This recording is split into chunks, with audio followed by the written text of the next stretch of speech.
Boo, and welcome to Bonnie Carolee Makes Cards. Alex Syberia Design's October release has some creepy cute images and scenes. For today's cards, I'm featuring Halloween owl, Halloween pumpkins, and spider web.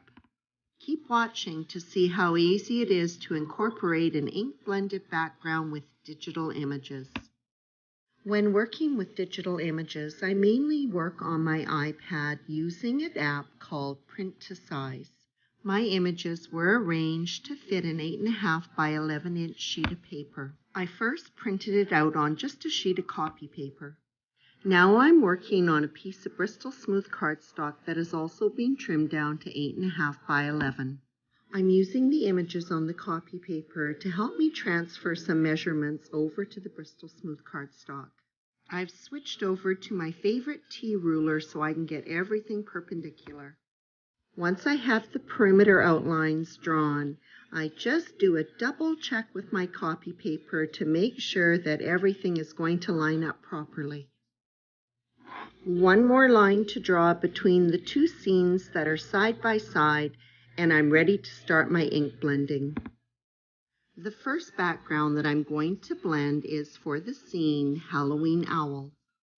I'm working with my favorite inks, Distress Oxides, and using a combination of black soot, mowed lawn, and twisted citron.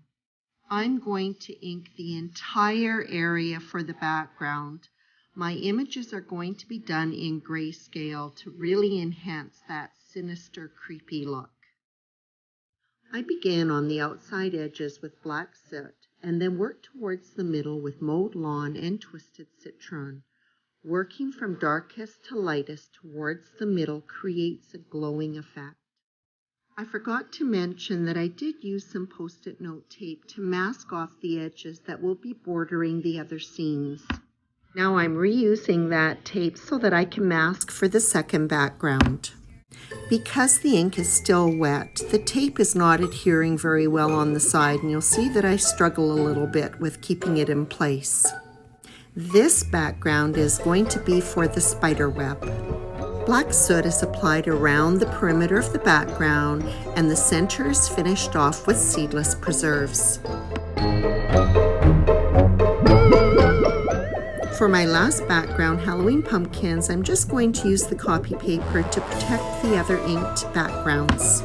I start at the top of the card with black soot and then introduce faded jeans and finish off with fossilized amber. I don't take the ink right down to the bottom of this card so that the first row of pumpkins will appear brighter. I use a small blending brush and Hero Arts unicorn white ink to create some ghosts in the sky. I begin by placing a lot of pressure where the head of the ghost is, and then as I pull away, I lessen that pressure. As this ink dries, it will fade a bit, so I reapply the ink several times. After my backgrounds are dry, I'm ready to print. To make sure I get it right, I first compare my iPad images to my backgrounds. My printer will flip the images, so I put the paper in accordingly. And there it is, my images are printed on ink-blended backgrounds. All of these cards come together very quickly. I'll be finishing up one card at a time and starting with Halloween pumpkins. All of the pumpkins will be colored very simply with Copic markers. I fill in the eyes, nose, and mouth with Y17. A gel pen is used to color in the carved edge of the eyes. I will be using 4 different color schemes for my pumpkins and alternating between the colorways. A couple of the pumpkins will be colored in a shadowy violet combination using V20, 22, and 25. My next color combination is much brighter with YR07, 09, and 18. All of the coloring for the pumpkins is done exactly the same way. I use the darkest marker to color along the ribs, the top of the pumpkin, and the features.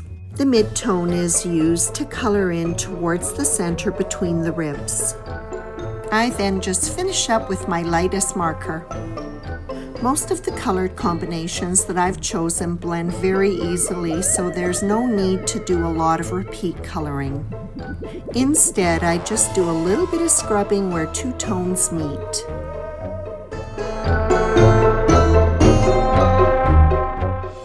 My next color combination is BG 45, 49, and 57.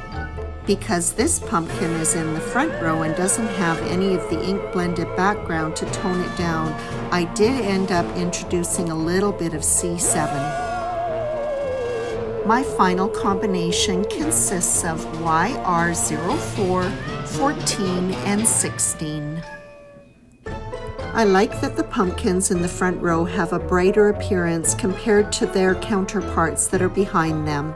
A gel pen is used to trace over the tendrils to help them stand out more. I also penned in some eyes for the ghosts. The stems for the pumpkins are colored in with a dark olive green, BG99. This panel was die cut using Simon Says Stamps stitched rectangles and is mounted on black sheet foam. It is then adhered to black cardstock that is slightly larger than the panel for a very narrow reveal. Then on it goes to a top folding card base that measures 5.5 inches by 4.25 inches. A sentiment from Simon Says Stamps Creepy Cute was stamped on black cardstock with Versamark ink and embossed in white. One of the dies from Simon Says Stamps sentiment labels is used to cut a nice straight sentiment strip which is mounted on black foam. The die cut Boo is also mounted on black foam and is from Simon Says Stamps Boo Word and Shadow. After the sentiments are adhered, the card is embellished with some dark sequins. These are topped up with Nouveau Crystal Drops Morning Dew. I love how the pumpkin's eyes turned out. I started by accenting the yellow part with Nouveau Crystal Drops Dandelion Yellow. This was left to set up completely, and then I applied Nouveau Crystal Drops Morning Dew over the entire eye. When Morning Dew is dry, it is clear, and the combination of it with the yellow Nouveau Drops is really quite cool. A perfect accent to really make those eyes stand out on this spooky background. I also touched up the eyes and added a mouth on each of the ghosts using black Nouveau Drops. The die cut Boo was finished off with Nouveau Glitter Drops White Blizzard. On to the spiderweb card. I simply traced over this elaborate web using a jelly roll pen. I used the Silver Stardust Meteor.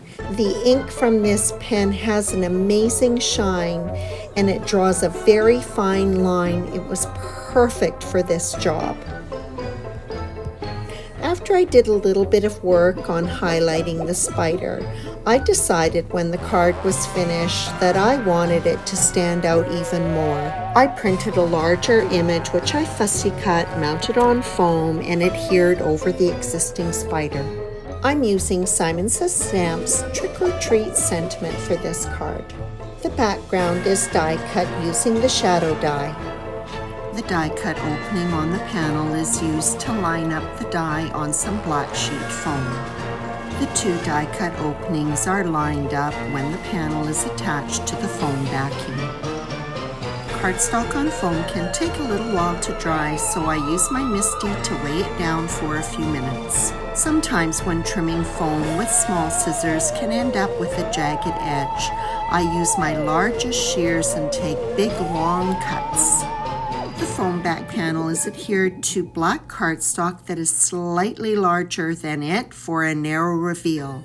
The scripty die from the Trick or Treat die set was used to cut purple glitter paper. For some added interest, the sentiment is going to be recessed into the panel and adhered directly to the black cardstock backing. The panel is then adhered to a top folding card base that is A2 size, measuring 4.25 inches by 5.5 inches. The spider web is embellished with some beautiful iridescent dark sequins. These sequins are topped up with Nouveau Crystal Drops Morning Dew. And so this is one of those cards where I ended up making lots of changes because I wasn't fully satisfied with it. I left everything in because card making, like any other creative endeavor, is a process, and sometimes that process takes us down a long path. I used a black marker to cover up all of the imperfections from fussy cutting my enlarged spider. Next, I coated this creepy crawler with Nouveau Crystal Drops Morning Dew. I know, I use it on absolutely everything. Next, I decided that the purple glitter sentiment wasn't really standing out enough, and so I replaced it with silver foil. And if that wasn't enough, I then covered all of my clear Nouveau drops with a dollop of black to get a bigger pop. I waited for my spider to dry overnight before I popped it up on a black foam square and attached it to the card. And now for my last card, Halloween Owl. I didn't get the edges of this scene as dark as I wanted it to be, so I'm adding on some additional black soot and I'll blend it out with those greens. Like one of the previous cards, I'm going to add in some eerie ghosts in that sky. I begin by applying pressure where the head of the ghost is going to be, and as I drag my ink down, I lighten my pressure. As I said before, this ink will fade a bit as it dries, and so I do several applications of the ink over each ghost. The bats are going to be dark silhouettes in the sky, and I use a fine black Sharpie to color them in. The rest of the images will be Copic colored. With the exception of these two dark mossy green pens, BG 99 and 96, everything else will be done in grayscale. I begin by putting in some of the shadow areas with the BG 99. The rest of the grasscape is going to be done with flicking motions, starting with the BG 99 and then going back and working in BG 96. This technique adds some texture to these grassy areas and also will help differentiate it from the sky. With the grass complete, I go back in with C6 and C8 to deepen those crevices in the landscape. Again, I'm just using flicking motions so that it blends in with the grassy area. With the exception of the windows on the house, which were done with Y17, everything else is going to be colored with a range of cool grays. All of these images are colored very simply with just a little bit of highlighting using C4, 6, 8, and 10. The sentiment from Simon Says Stamps Boo Day was originally stamped on black cardstock and embossed in white. It was too contrasting, and so I switched it up. I restamped it with black VersaFine ink on an ink blended panel using the same greens that were in the background. It was then clear embossed. The sentiment was die cut with Simon Says Stamps sentiment labels and adhered to the foam back sentiment that was already on the card. The die cut sentiment was from Simon Says Stamps Boo Word and Shadow. The word die was cut from green glitter cardstock and the shadow die from black cardstock mounted on foam. The owl's eyes were colored with Y17 and topped off with Nouveau Crystal Drops Morning Dew. This card was wrapped up with eyes for those airy, spooky ghosts using black Nouveau Drops. And there you have it, 3 Halloween cards featuring new designs from Alex Syberia's October release. With Halloween just around the corner, it's time to make a card for your favorite GHOULfriend or BOOfriend. I hope you enjoyed this video, and as always, I appreciate your visit.